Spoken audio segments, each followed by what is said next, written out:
Hello everyone, ನಾನು ಶರ್ಮಿತಾ ಶೆಟ್ಟಿ. ಇದು news 18 ಕನ್ನಡದ ಡಿಜಿಟಲ್ ಕಾಂಟೆಂಟ್. ಲಾಸ್ಟ್ ಟೈಮ್ ವಿಡಿಯೋದಲ್ಲಿ ನಾನು ಮಧ್ಯಪ್ರಾಚ್ಯದಲ್ಲಿ ಏನು ಯುದ್ಧ ನಡೀತಾ ಇದೆ, ಇಸ್ರೇಲ್ ಅಮೆರಿಕ ಸೇರಿ ಇರಾನ್ ಮೇಲೆ ದಾಳಿ ಮಾಡ್ತಾ ಇದೆ, ಇರಾನ್ ಪ್ರತಿದಾಳಿಯನ್ನು ಮುಂದುವರಿಸಿದೆ. 1 ತಿಂಗಳ ಮೇಲಾಯಿತು ಯುದ್ಧ ಸ್ಟಾರ್ಟ್ ಆಗಿ, ಯಾವಾಗ ಮುಗಿಯುತ್ತೆ ಅನ್ನೋ ಲಕ್ಷಣ ಇಲ್ಲ. ಈ ಮಧ್ಯದಲ್ಲಿ ಟ್ರಂಪ್ ದಿನಕ್ಕೊಂದು ಹೇಳಿಕೆಗಳನ್ನು ಕೊಡ್ತಾ ಇದ್ದಾರೆ. ಇದರಲ್ಲಿ ಯಾವುದನ್ನು ನಂಬಬೇಕು ಬಿಡಬೇಕು ಅನ್ನೋದು ಅರ್ಥ ಆಗ್ತಿಲ್ಲ. ಹಾಗಾಗಿ ಈ ಯುದ್ಧ ಇನ್ನೂ ಎಷ್ಟು ದಿನ ನಡೆಯುತ್ತೆ, ಯಾವ ಸ್ವರೂಪದಲ್ಲಿ ನಡೆಯುತ್ತೆ, ಇದರಿಂದ ಭಾರತಕ್ಕೆ, ನಮ್ಮ ರಾಜ್ಯಕ್ಕೆ ಇನ್ನೂ ಯಾವೆಲ್ಲ ಸಂಕಷ್ಟ ಎದುರಾಗುತ್ತೆ ಅಂಥೇಳಿ ಜನ ಆತಂಕದಲ್ಲಿದ್ದರೆ ಉದ್ಯೋಗಕ್ಕೂ ಕುತ್ತು ಬರುತ್ತಾ ಅಂಥೇಳಿ ಮೊನ್ನೆ ವಿಡಿಯೋದಲ್ಲಿ ನಾನು ಒರಾಕಲ್ ಕಂಪನಿ ಬಗ್ಗೆ ಪ್ರಸ್ತಾಪ ಮಾಡ್ತಾ ನಿಮ್ಗೆ ಹೇಳಿದ್ದೆ. ಒಂದು ವರದಿ ಹೇಳ್ತಾ ಇತ್ತು, ಗ್ಲೋಬಲಿ 30,000 ಜನರನ್ನ ಒರಾಕಲ್ ಕಂಪನಿಯಿಂದ ಹೇಳದೆ ಕೇಳದೆ ತೆಗೆದು ಹಾಕಿದ್ದಾರೆ. ಜಸ್ಟ್ ಒಂದು ಇಮೇಲ್, ಮತ್ತು ಯಾವುದೇ ಇನ್ಫಾರ್ಮೇಷನ್ ಇಲ್ಲ, ಮುನ್ಸೂಚನೆ ಇಲ್ಲ. ಬೆಳಿಗ್ಗೆ 5 ಗಂಟೆಗೆ 6 ಗಂಟೆಗೆ ಮೇಲ್ ಓಪನ್ ಮಾಡಿ ನೋಡಿದವ್ರಿಗಂತೂ ಶಾಕ್ ಎದುರಾಗಿದೆ. ಸೊ ಇದರಲ್ಲಿ ಪ್ರೆಗ್ನೆಂಟ್ ಇರೋರು ಇದ್ರು, ಕ್ಯಾನ್ಸರ್ ಪೀಡಿತ ರೋಗಿಗಳಿದ್ರು.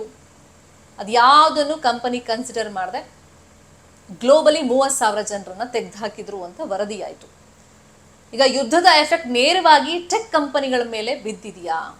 ಈ ಬಗ್ಗೆ ಇರಾನ್ ನೇರವಾಗಿ ಹೇಳಿದೆ, ನಮ್ಮ ನೇರ ಟಾರ್ಗೆಟ್ ಇವಾಗ ದೈತ್ಯ ಟೆಕ್ ಕಂಪನಿಗಳು, ಜಾಗತಿಕವಾಗಿರುವಂಥ ಟೆಕ್ ಕಂಪನಿಗಳು. ಅದರಲ್ಲಿ ಗೂಗಲ್ ಇರ್ಬೋದು, ಮೈಕ್ರೋಸಾಫ್ಟ್ ಇರ್ಬೋದು, ಆ್ಯಪಲ್ ಇರ್ಬೋದು, ಒರಾಕಲ್ ಇರ್ಬೋದು, ಹೀಗೆ ಟೆಕ್ ಕಂಪನಿಗಳನ್ನು ನಾವು ಟಾರ್ಗೆಟ್ ಮಾಡಿದ್ದೀವಿ ಅಂತ ಇರಾನ್ ಓಪನ್ ಆಗಿ ಹೇಳ್ಕೊಂಡಿತ್ತು. ಯಾಕಂದರೆ ಯುದ್ಧ ಆರಂಭ ಆದಾಗಿನಿಂದ ನಾವು ನೋಡಿದ್ವಿ, ವಾಯು ನೆಲೆಗಳಿರ್ಬೋದು, ರಾಯಭಾರ ಕಚೇರಿಗಳಿರ್ಬೋದು, ಅಥವಾ ಸೇನಾ ನೆಲೆಗಳಿರ್ಬೋದು, ಇದನ್ನು ಟಾರ್ಗೆಟ್ ಮಾಡಿ ಕ್ಷಿಪಣಿಗಳಿಂದ, ಡ್ರೋನ್ಗಳ ಮುಖೇನ ಉಡೀಸ್ ಮಾಡ್ತಾ ಇದ್ರು.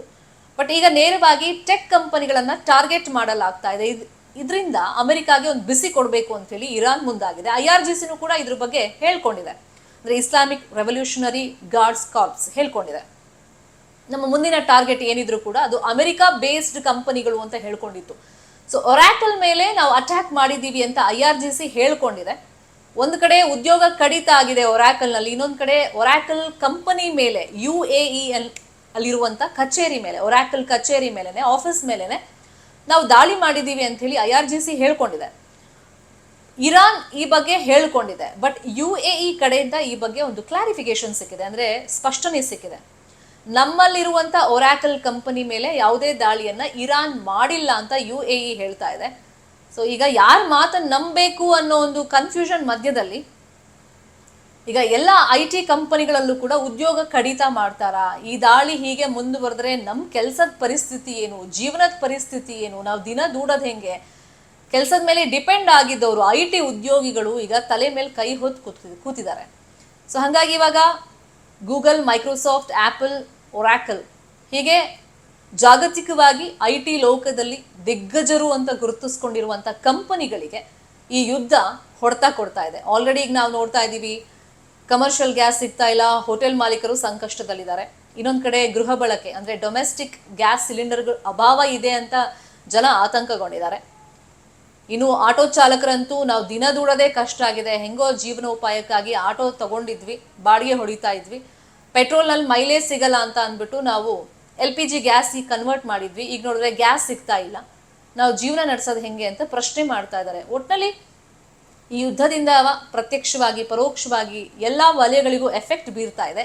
ಈಗ IT ಉದ್ಯೋಗಿಗಳು ನಮ್ಮ ಕೆಲಸ ಹೋಗುತ್ತಾ ಅಂಥೇಳಿ ಆತಂಕದಲ್ಲಿದ್ದಾರೆ. ಅಮೆರಿಕಾಗೆ ಬಿಸಿ ಕೊಡುವಂಥ ನಿಟ್ಟಿನಲ್ಲಿ ಇರಾನ್ ಇನ್ನಷ್ಟು ದಿಗ್ಗಜ IT ಕಂಪನಿಗಳನ್ನು ಟಾರ್ಗೆಟ್ ಮಾಡುತ್ತಾ, ನಿಜಕ್ಕೂ ದಾಳಿ ಮಾಡುತ್ತಾ, ಆಫ್ಟರ್ ಎಫೆಕ್ಟ್ ಏನಿರುತ್ತೆ ಈ ಬಗ್ಗೆ ನೆಕ್ಸ್ಟ್ ವಿಡಿಯೋದಲ್ಲಿ ನಾನು ನಿಮಗೆ ಅಪ್ಡೇಟ್ ಕೊಡ್ತಾ ಹೋಗ್ತೀನಿ. ಇನ್ನು ನ್ಯೂಸ್ 18 ಕನ್ನಡ ನಾವೆಲ್ಲ ಡಿಜಿಟಲ್ ಮೀಡಿಯಾ ಪ್ಲಾಟ್ಫಾರ್ಮ್ನಲ್ಲೂ ಲಭ್ಯವಿದ್ದೀವಿ. ನಮ್ಮನ್ನು ಫಾಲೋ ಮಾಡಿ, ಸಬ್ಸ್ಕ್ರೈಬ್ ಮಾಡಿ.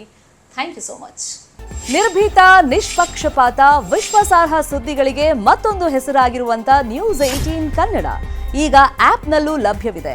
ದಯವಿಟ್ಟು ಇಲ್ಲಿರುವಂತ QR ಕೋಡ್ ಸ್ಕ್ಯಾನ್ ಮಾಡಿಕೊಂಡು ಆಪ್ ಡೌನ್ಲೋಡ್ ಮಾಡೋದಕ್ಕೆ ಮರಿಬೇಡಿ. ನಿಮ್ಮ ಬೆಂಬಲ ಹೀಗೆ ಸದಾ ನಮ್ಮೊಂದಿಗಿರಲಿ. ಧನ್ಯವಾದ.